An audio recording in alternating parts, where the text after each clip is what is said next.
છોટાઉદેપુર જિલ્લાના સંખેડા તાલુકા ખાતે સંખેડા તાલુકામાં આવેલ નાગરવાડા ગામ ગઈકાલે તારીખ 17/7/2025ના રોજ ઉચ્ચ નદીમાંથી એક શંકાસ્પદ લાશ જોવા મળેલ હતી। નાગરવાડા ગામના લોકોએ નદીમાં ઊંધી તરતી લાશને જોતા ગામના લોકોએ પોલીસને જાણ કરી હતી। આ ઘટના સ્થળે તરત જ પોલીસ દોડી ગયેલ હતી। તપાસ કરતા જાણવા મળેલ મરણ પામેલી લાશ સંખેડા કસ્બાનો છોકરો છે અને તેઓનું નામ ઇમરાન સલીમભાઈ મંસૂરી છે। કસ્બાના લોકોને આની જાણ થતાં ઉચ્ચ નદીના કિનારે થોડીક જ વારમાં લોકના ટોળા જમા થઈ ગયા હતા અને લાશને જોઈને લોકો હેબતાઈ ગયા હતા। ત્યારબાદ આ મરનાર ઈસમને સંખેડા સરકારી હોસ્પિટલમાં લઈ જવામાં આવેલ હતું। ત્યાં તેનો પોસ્ટમોર્ટમ કરી તેઓના સગાઓને લાશનો હવાલો સોંપેલા હતું। પણ મરનારના માતાપિતા પોલીસને જણાવેલ કે અમારા છોકરાને કોઈએ મારીને ફેંકી દીધેલ છે। આ વાતની જાહેરાત કરી હતી।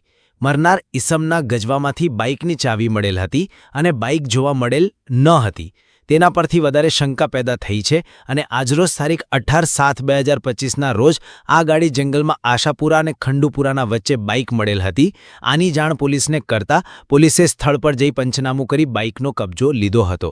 આ કેસમાં ઝીણવટભરી તપાસ થશે તો કંઈક તથ્ય નીકળે તેવું લાગી રહ્યું છે।